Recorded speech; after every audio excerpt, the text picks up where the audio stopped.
During my final year of college, my girlfriend Sarah went behind my back and declined a job offer in our city. She had a plan to spend 3 months in Los Angeles, supposedly for an internship with her childhood friend Leo. She even got her best friends to help her keep this a secret from me. "It's Leo's graduation wish for me to go with him for his internship," she had told them. "Once the 3 months are over, I'll come right back and propose to Mark." Her friend seemed hesitant. "Sarah, aren't you worried Mark will meet someone else while he's by himself in Boston?" Sarah just laughed. "You don't get the power of a first love. Besides, it's just 3 months. Just do me a favor and let me know how he's doing." A week later, her friend was shocked. "Sarah, I think Mark is on a trip with another woman." Sarah's cool, casual voice came from the balcony. "Just get your stories straight.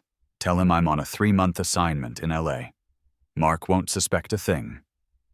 I had just gotten out of the bathroom and heard the entire conversation. Looking at Sarah, who had been acting so incredibly sweet to me just half an hour before, I felt a bitter sense of irony. Right at that moment, there was an urgent, frantic knocking at the door. It sounded like whoever was there was in a real hurry. I moved closer to the entryway and watched as Sarah opened the door. A slender guy stood in the doorway. His face was pale, and he was wearing a baggy t-shirt and shorts. The clothes hung loosely on his frame, and combined with his fair skin, it created a stark visual contrast that drew your eyes down. His voice was choked with emotion. "Sarah, I'm so sorry. I just feel so sick. I wouldn't have bothered you otherwise." Sarah didn't answer. Her hand was already reaching up to press against Leo's forehead. "You're burning up, Leo. Do you have a fever?" Leo nodded. "Sarah, if I had any other friends here, I swear I wouldn't have come to you." Sarah didn't seem to think anything was strange about it. "Don't be silly. Why are you being so formal with me? I promised my mom I'd look after you." Leo was Sarah's childhood neighbor. His parents divorced when he was young, and his grandmother raised him. In high school, his father sent him some money, and he ended up renting an apartment right below Sarah's. Later, they both got into the same university here in Boston. Since Leo was her childhood friend, she always treated him like a little brother, insisting there were no other feelings involved. That's why she'd been able to fall for me at first sight during our sophomore year and pursue me so intensely. I used to believe her too, that she just felt sorry for him not having his parents around and saw him as a brother. Who knew he was more of a lover than a little brother? I couldn't help but let out a laugh. Hearing the laugh, Sarah and Leo both turned their heads. When Leo saw me, his face filled with surprise, and he quickly took a step back, putting some distance between himself and Sarah. His voice, however, sounded weak and flustered. "Sarah, I didn't know Mark was here. Am I interrupting?" Sarah pulled back her hand, which had been frozen in midair. She looked at me, her tone casual. "Mark, you're done with your shower? Leo is sick with a high fever. That's why he came over." I walked out and gave a nonchalant, my voice light. "I can see that. He has a fever, and yet he still took the time to style his hair and douse himself in cologne." Leo's face went deathly pale. He bit his lip hard, and tears started to well up in his eyes. "Mark, the cologne is from a party this afternoon. It just hasn't faded yet."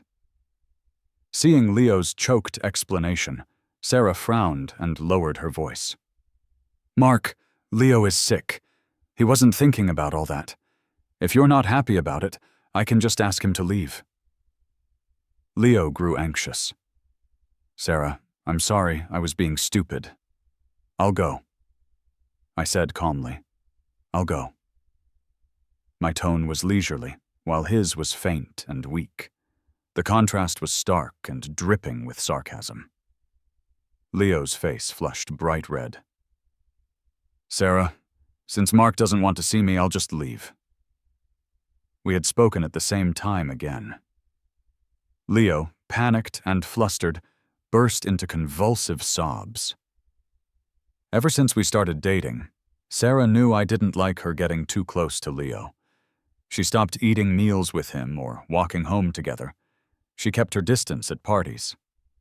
On the rare occasion Leo crossed a line and I got upset, she always took my side. There had been times before when Leo got sick and called her.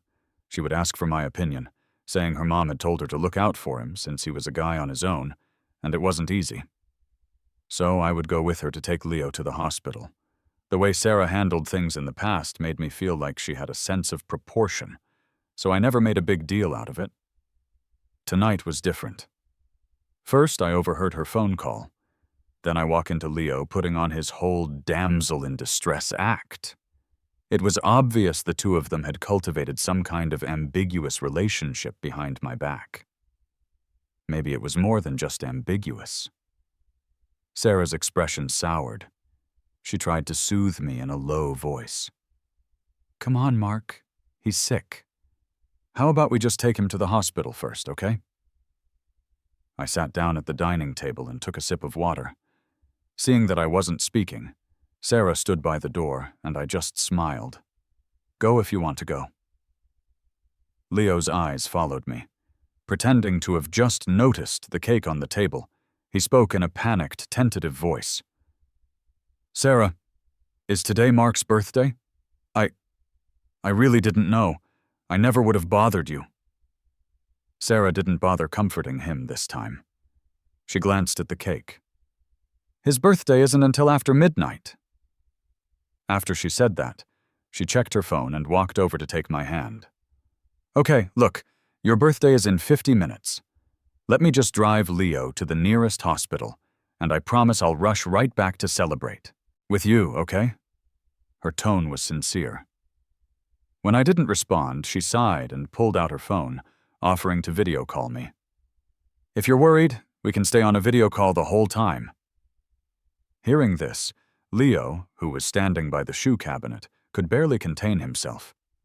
He clenched his fists, his pale face contorted with the effort of holding back. Seeing this, I shot Sarah a smile. "No need. Go ahead. Leo's been feverish for a while now. It would be bad if it got serious." Leo let out a breath of relief and quickly chimed in, "Thanks, Mark. Happy birthday. I'll get you a gift in a couple of days." Sarah grabbed her car keys and led Leo out the door. The moment Sarah was out the door, Leo, who had been trailing her, wiped away his fake tears and shot a triumphant look back at me. His eyes were filled with smugness and arrogance. He wasn't holding back like he usually did. Normally, I wouldn't have stood for it. But now, I just silently held up a single finger at him. His face stiffened for a second before he quickly followed Sarah and left. The mixed scent of their colognes was making me sick. I picked up the cake, went downstairs, and walked to the farthest garbage can. Sarah had it all wrong. I liked her, not because she was my first girlfriend. It was because she was gorgeous, had a great figure, and our personalities meshed well enough. So when she was good to me, I was good to her in return. To think she could tie me down with some first love nonsense, carry on a flirtation right under my nose, and expect me to just tolerate it. She really misjudged me. With a cold look, I tossed the cake into the trash. By the time I got back to my own place, it was already 1:00 a.m. Sarah started calling, right on schedule. Leo had worked so hard to lure Sarah away right in front of me. He wasn't about to let her come back easily. I opened my laptop and started looking up the company's proposal for transferring personnel to headquarters. I ignored Sarah's 37 missed calls and the endless stream of messages she was blowing up my phone with. At 10:00 a.m. the next morning, I finally texted her back with a lie. "Got a last-minute notice for a business trip last night. Went home to pack. Sarah called immediately. Hearing that my tone was normal, she asked tentatively, "Mark, I thought you were mad at me." "Mad?" "Yeah." She launched into a long story about how Leo had suddenly fainted in the car, blah blah blah. I didn't hear a word of it and cut her off. "Get to the point. I have a meeting." Sarah sounded surprised. "You just started. How are they already sending you on a business trip?" I snorted. "Who knows? What about you? When do you start your job?" Back in our junior year, Sarah and I had decided to stay in Boston, to work and build a life here. We had even found internships we liked at different companies in the city. Sarah's family business was run by her uncle, who didn't get along with her dad, so there were no plans for her to go back and work there yet. She'd found a pretty good tech company to intern at. Who knew she would secretly turn down a local job to spend 3 months in LA with Leo, only to come back and propose to me? She must have watched too many movies. Did she really think we could do the whole long-distance thing? Sarah's tone was light. "Mark, I was actually going to tell you after your birthday. One of the conditions for my job is that I have to spend 3 months in LA first. But don't worry, I promise I'll fly back every weekend to see you. If you take out the weekends, it's really only a few days we won't see each other. Or if you miss me, I can take time off and come back whenever." Sarah had initially insisted on waiting for me to get back from my trip to see me before she left. But the moment I posted a lovey-dovey chat screenshot on my social feed, Leo couldn't wait to find a way to whisk Sarah away. He didn't know that post was set, so only he could see it. Once they landed in LA, Leo posted a photo of himself sleeping with his head nestled on Sarah's chest on the plane. In the picture, Sarah was wearing a hat and a mask, only her elegant jawline visible. But the watch on her wrist was perfectly in focus. It was the birthday gift I had given her last year. I screenshotted it and saved it. In less than 3 days, word was already spreading through Sarah's circle that Leo had a girlfriend. Throughout college, he had turned down everyone who pursued him. He once joked at a party, "Me? I like girls like Sarah. Of course Sarah has a boyfriend. I'm just kidding." I went back to my texts. Seeing a message from Sarah saying it was the 3rd day and she missed me, I shut off my screen in disgust. Time to head to the airport. My childhood best friend Chloe was flying in from abroad. Chloe's parents and my parents are very good friends. We'd known each other since we were kids. After high school graduation, she moved abroad with her parents and hadn't been back since. Even though it had been 4 years, and we didn't talk much, it seemed like she had become more of a social butterfly since moving. You could find out about pretty much anything going on with her from her social feed. I got stuck in traffic on the way to the airport, so by the time I arrived, Chloe was already standing by the curb. She was tall and slender, wearing a beige trench coat with a bag slung over her shoulder, looking down at her phone. She must have heard my footsteps because she suddenly looked up, revealing a pair of bright, almond-shaped eyes.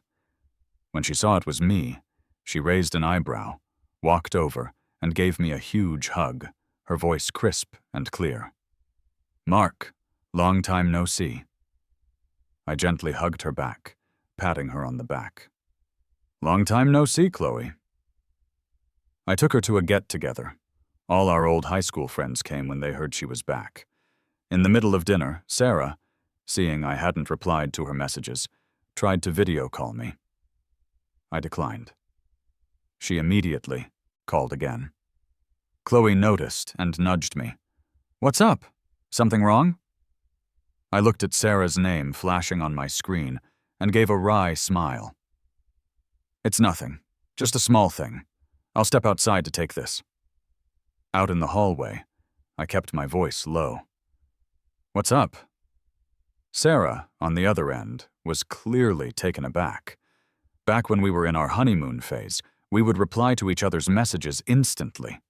Even if we were busy, we'd never just hang up.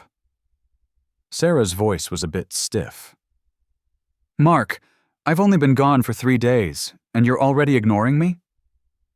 I didn't answer her question, instead asking one of my own. Don't you have work? I do. It's just not that busy since I just started. You're not busy, but I am. I have something going on today. What could be so important on a Wednesday?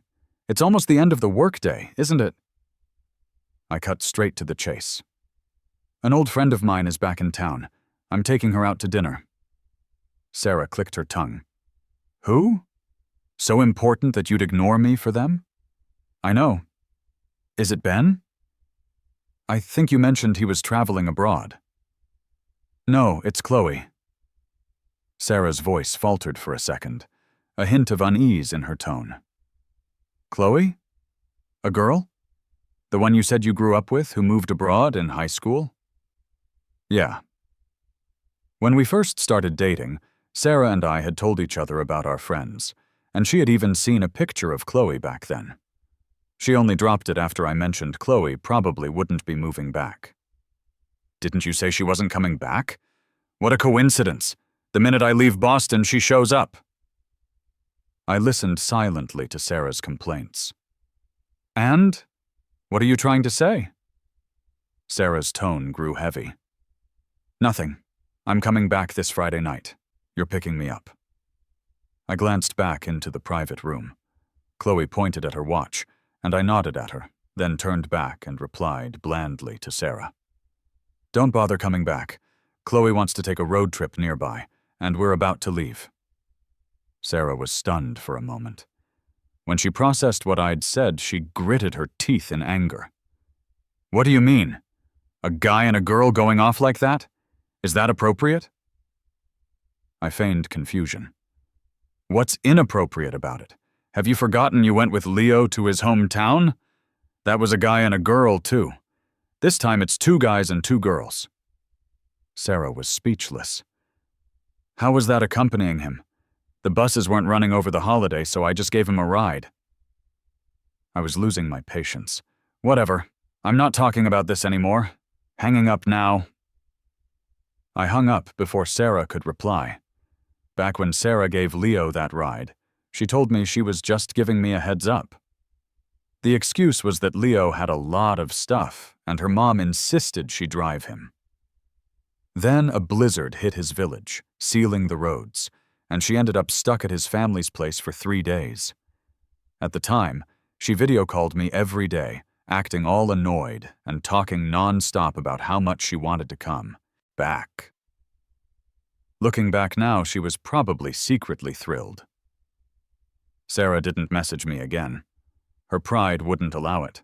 Besides, everything I told Sarah was true. With Chloe back, I took 2 days off, which combined with the weekend gave us 4 days. We were going with 2 other friends. I rode in Chloe's car with her to drop off her things, while our other 2 friends drove ahead. In the car, I took a picture of the scenery and posted it to my story.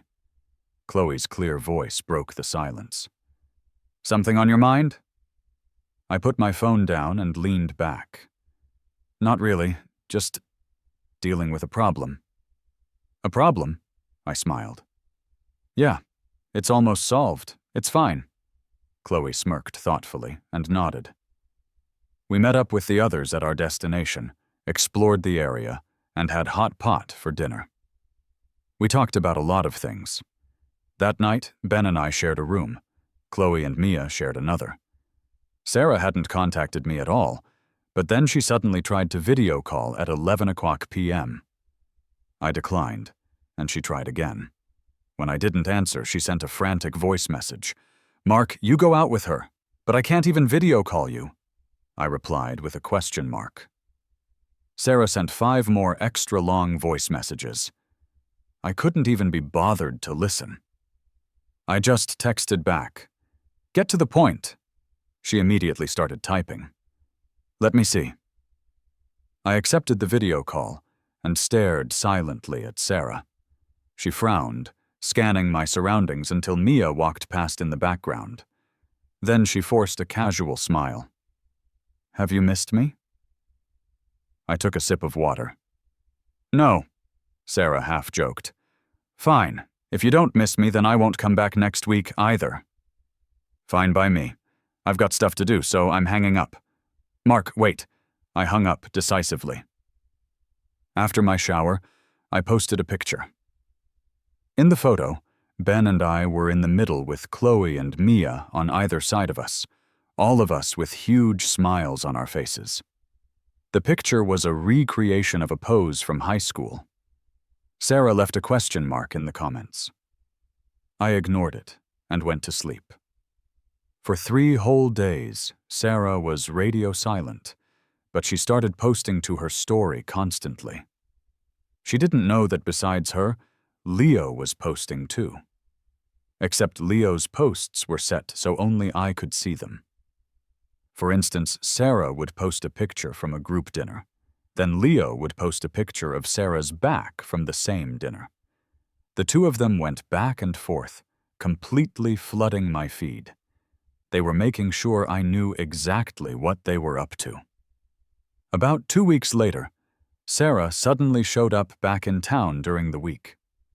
I had just walked out of my office building and saw her car parked on the side of the road.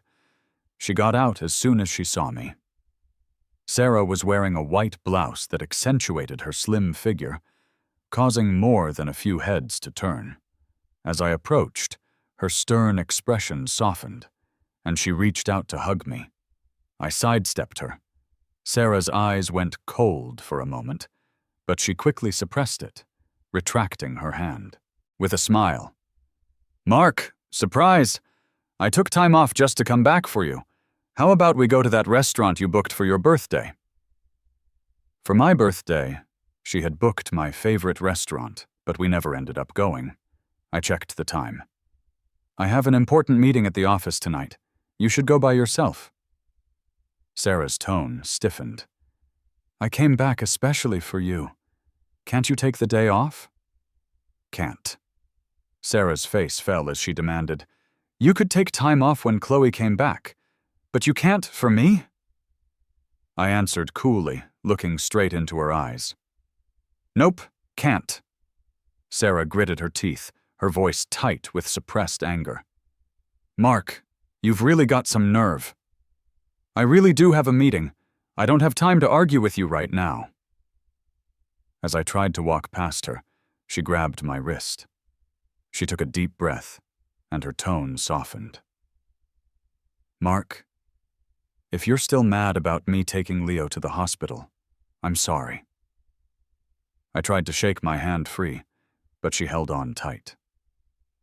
I met her gaze and said, "Sarah, I really don't have time for this right now. Let go." "No." I yanked my arm away, took a step back, and said sternly, "Can you please stop making a scene? I really have to get to my meeting." I rarely used that tone with Sarah. It usually meant my patience had truly run out. Sarah's eyes darkened, and she fell silent. Not waiting for her to speak, I went and bought a sandwich and quickly returned to the office. The meeting didn't end until 10 p.m. As soon as I walked out of the conference room and turned on my phone, I saw a string of video messages from Sarah's best friend. I randomly clicked on one. In the video, Sarah was completely wasted, slumped on a sofa. Her friend provided a running commentary. "Mark, Sarah really canceled something important to come back for you. Please don't be mad anymore. She's been so upset about what happened this afternoon that she's drinking herself sick. You have no idea. As soon as Sarah got drunk, all these hot guys started hitting on her. It was so dangerous. Why don't you come pick her up? The address is—" I didn't finish listening. I just closed the video and blocked her. Stretching as I walked out, I thought to myself, after a long day, who has the energy to listen to their drama? When I got home, I found a cute stuffed animal that Chloe had sent over by courier. She sent me a gift every year, and I always sent one back. Only this year, the birthday gift was a little late. Beneath the stuffed animal was a gift box. Inside was an exquisite watch that was clearly expensive. I texted her to say thanks, and she replied with an emoji. Then you can treat me to dinner. I was trying to get back before your birthday, but something came up. No big deal. You pick the time and place, my treat. I saw a seaside restaurant with good reviews. This weekend? Sounds good. Send me the location. I found out the next day that it was Leo who had taken Sarah home last night. He had come back too, and the very important thing Sarah supposedly canceled was Leo's birthday. After sobering up, Sarah threw a fit when she learned I hadn't come for her. Leo stood beside her with red-rimmed eyes, which only made her more irritated. Her friend went over to comfort her. She said that since we'd been together for so long, my sudden change in behavior was probably because I had started working. After all, it wasn't like being in school where there's so much freedom. How did I know all this? Because Sarah came to find me again. She told me all of it, word for word. She said she wasn't mad because Leo took her home, but because I was so indifferent to her being drunk. I took a sip of my coffee. So, you expect someone who worked until midnight, dead tired, to drive 50 miles round trip just to pick you up? Sarah was completely speechless, struggling to keep her voice down. So, you're saying that even if I were in danger, you wouldn't care because of the distance? I was baffled. What danger could there be? If you're there, Leo is definitely there, not to mention your best friend. Sarah took a deep breath. But they're not you. So you're throwing a fit because I went to work instead of picking you up? Sarah let out a bitter laugh, her face growing darker. She asked in disbelief, "You think this is me throwing a fit?" I shook my head. Then what are you trying to say? Sarah, a person's life isn't just about dating and marriage. There's work and other things too. Don't you think it's childish to come all this way just to pick a fight about this? Sarah's emotions clouded her eyes. Her slender frame seemed to stoop, and her voice grew hoarse. Do you have to be like this, Mark? I don't know what's wrong with you. I've been in LA for less than a month and you've completely changed. If you didn't want me to go, you should have just told me. Why did you have to keep sulking about it? And now you're deliberately using Chloe to make me angry. I looked at Sarah and asked softly, "Does it make you angry, me being with Chloe?" Yes. Why? Sarah tried to control her voice. Why do you think? Is she the only friend Chloe has since she came back from abroad? Did you have to be the one to pick her up from the airport? You even took time off to go on a trip with her and took that kind of picture. She was practically plastered all over you. When I came back to see you, you were completely distracted. Isn't it because of her? She's clearly a manipulative bitch, just pretending to be your friend. Sarah's eyes were filled with resentment, and her words grew uglier. After her outburst, I folded my arms, leaned back, and looked down at her. She realized she had lost her composure and fell silent. I asked slowly, "What's wrong with any of that? Haven't you and Leo always been like that? Taking pictures, eating together, helping each other out? He acts like he has no other friends besides you. Why don't you find that strange? Instead, you're here questioning. Me? A manipulative bitch? Are you saying you've always known that kind of thing exists?" Sarah's face froze. My questions left her speechless. Finally, she looked down and ran a hand through her hair. "Mark, in the end, this is still about Leo. You're still mad. If you hate him that much, then fine, I'll come back. I won't go to LA. I had to laugh at her words. The audacity. I shrugged nonchalantly. "You're wrong. I never cared about Leo. With the way you're acting, we shouldn't see each other for a while. Let's both cool down." With that, I grabbed my bag and left the coffee shop. That weekend, I went to the seaside restaurant with Chloe. She told me a lot of fun stories about her time abroad. During our conversation, I asked her when she was heading back. She stopped eating halfway through her meal and looked at me, seemingly in thought, before finally saying casually, "There's a pretty good project happening in Boston. If it goes well, I might stay." I nodded. "That's good. Boston is developing really well right now." Chloe's fair, slender fingers picked up a bowl and ladled some soup for me. "What about you? What are your plans?" "Me?" I thought for a moment. "My current company is a good fit in every way. For now, I'm just going to focus on work. Everything else isn't important." Chloe paused, then smiled softly.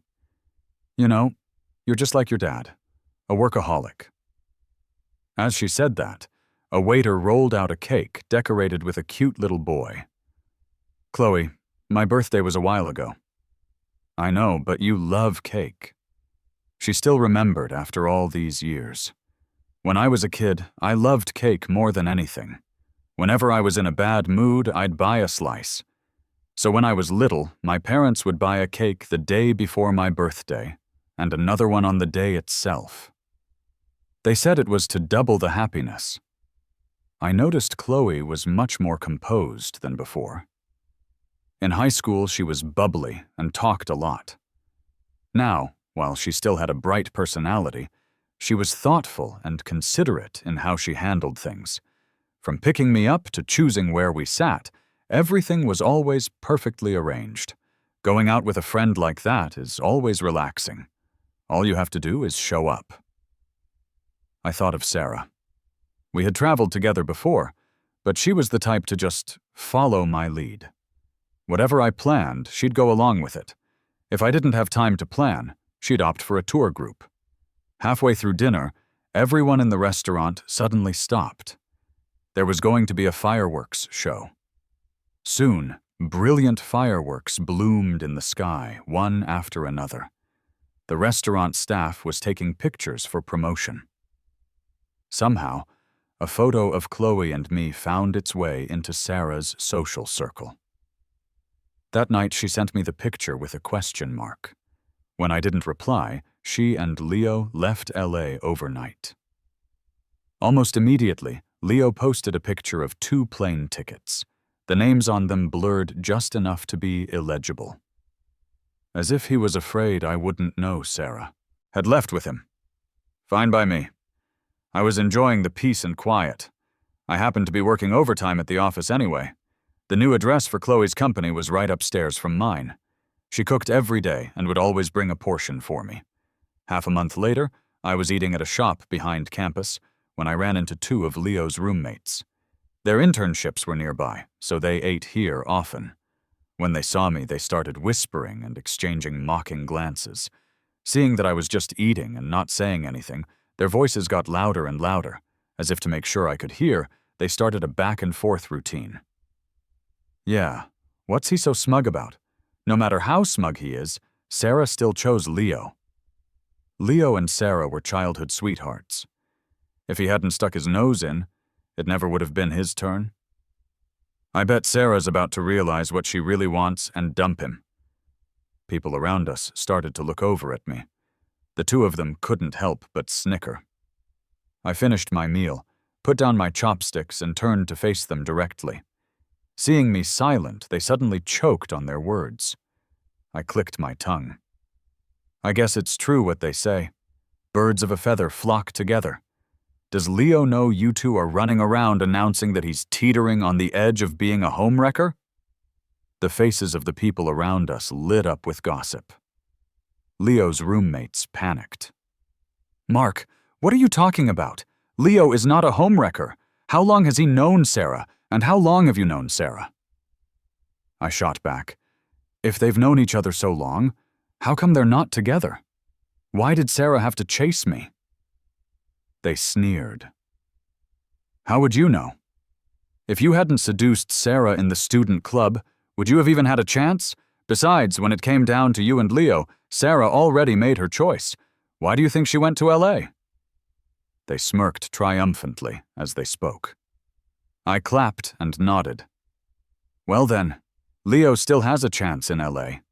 You should tell him to go seduce Sarah." One of them, a girl with curly blonde hair, got agitated. "Leo's not that kind of person. Sarah found out he was going to LA for an internship, so she turned down her job here behind your back to go to LA and take care of him. The reason is she doesn't like you anymore. It's only a matter of time before she breaks up with you. The only one she's ever had in her heart is Leo." After she said that, the place erupted. The crowd couldn't sit still. If she doesn't like him, why not just break up? Are these two sick in the head? Isn't their roommate basically admitting he's the other man? Yeah, what childhood sweethearts. If your friend has a boyfriend, shouldn't you keep your distance? Going behind her boyfriend's back to live in another city with some childhood friend? What is she if not a cheater? In this day and age, cheaters and homewreckers are so shameless they brag about it. I suggest you two drag your friend to see a neurologist. The crowd piled on from all sides. The two girls were dumbfounded. They tried to argue back, but only got yelled at more fiercely. Someone suddenly chimed in. "I know them. The homewrecker is Leo, and the cheater is Sarah." Amidst the public outrage, Leo's roommates fled in humiliation. Before I left, the owner of the restaurant even packed me a dish to go and told me to stay away from toxic women. I thanked him and walked out. 10 minutes after I left the restaurant, Sarah called. She was trying to suppress her anger. "Mark, why would you go around telling everyone in public that Leo is a homewrecker? I told you I could come back. You didn't have to do this." I was walking home under an umbrella with my headphones in, my tone cold. "Sarah, get it straight. It was Leo's roommates who called him a homewrecker, not me. If you don't understand the situation, you can ask the restaurant owner for the security footage." Sarah stopped short, then sighed deeply. "I know those two got carried away and said some things they shouldn't have, but you shouldn't have added fuel to the fire. Now the whole school forum is talking about it." I countered, "About what?" "Saying that you're convinced Leo is a homewrecker." I waited at a crosswalk, watching the traffic flow by, and said word by word, "Sarah, the one who decides whether Leo is a homewrecker, has never been me. It's you." Sarah was silent for a moment before speaking. "I really didn't. I can swear there's nothing going on between me and Leo." "If there's nothing going on, then you should do things that reflect that, not things that make even his roommates misunderstand." Sarah let out a cold, humorless laugh. "Mark, you're talking about me. But what about you? You and Chloe have nothing to explain? You told me we needed to cool off. Then you turned around and went to a seaside restaurant with her. I asked you about it, and you didn't offer a single explanation. You think if people saw those pictures of you two, they'd believe nothing was going on.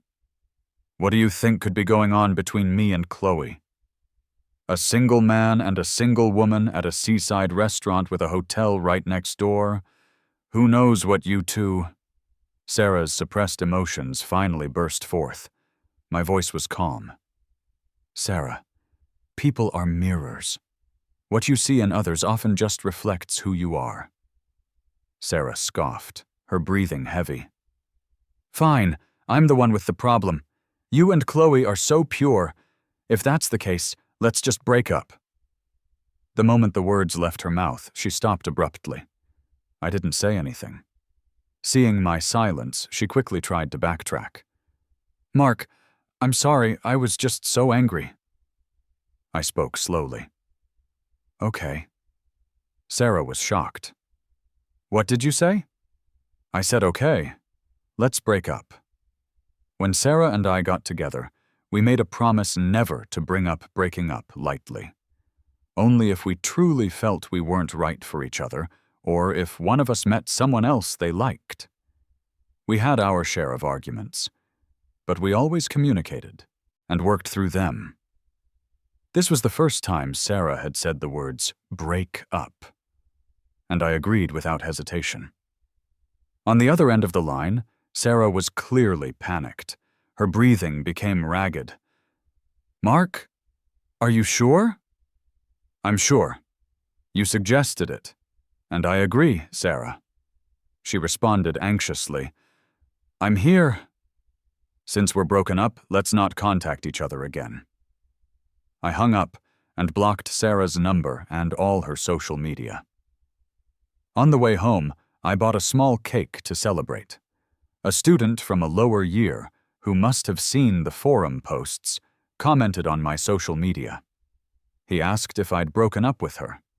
I replied, back on the market. Somehow, Chloe was also friends with this student, saw my reply, and even liked it. In just one day, the discussion on the school forums exploded. Sarah was already a well-known figure on campus. People started posting old photos of Sarah and Leo spending time alone together. Someone even claimed that they had moved in together just a few days after arriving in LA. The comments were a flood of condemnation. Someone took the opportunity to post the picture of me and Chloe at the seaside restaurant, accusing me of cheating. The whole thing blew up. The restaurant started getting harassed with phone calls. The restaurant owner replied to the netizens. Those two were just having a simple dinner that day. They didn't even hold hands, okay? And it wasn't just two of them. It was 4. He then posted a photo showing 4 people. Me, Chloe, Ben, and Mia. There had been 4 of us all along. The other 2 had just gotten stuck in traffic and arrived late. They had missed the first round of fireworks. After the truth came out, I heard Sarah took an overnight train back to Boston. The next day, Sarah, looking exhausted, was waiting with an umbrella downstairs from my apartment. She rushed to block my path as I was heading home. She moved the umbrella over my head, letting herself get soaked, her voice low and sincere. Mark, I'm so sorry. I didn't know it was Leo's roommates who started spewing nonsense that day. I went and watched the security footage as soon as I got back and realized they were the ones who started yelling at you. I took a step back, putting distance between us, and opened my own umbrella. You don't need to talk about what happened before. Sarah looked at me, hurt, her hand still frozen in midair as she let the rain drench her. Mark, I'm sorry. I really am. It was my fault. I shouldn't have gone to LA. But I can promise you everything you saw on the forums is fake.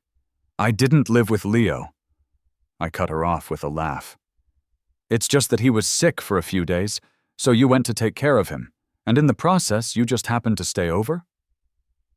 Sarah froze, her face turning deathly pale. Who told you that? I don't need to be told. Everything you two did in LA, he posted on his social feed. You tucking him in, making him porridge, telling him stories. Him slipping in the shower and you catching him, and so on. Oh, and most likely he said it all so only I could see it. Sarah's expression slowly crumbled, her eyes wide with shock. She bit her lip hard, the corners of her eyes turning red, her voice so hoarse it was almost a whisper.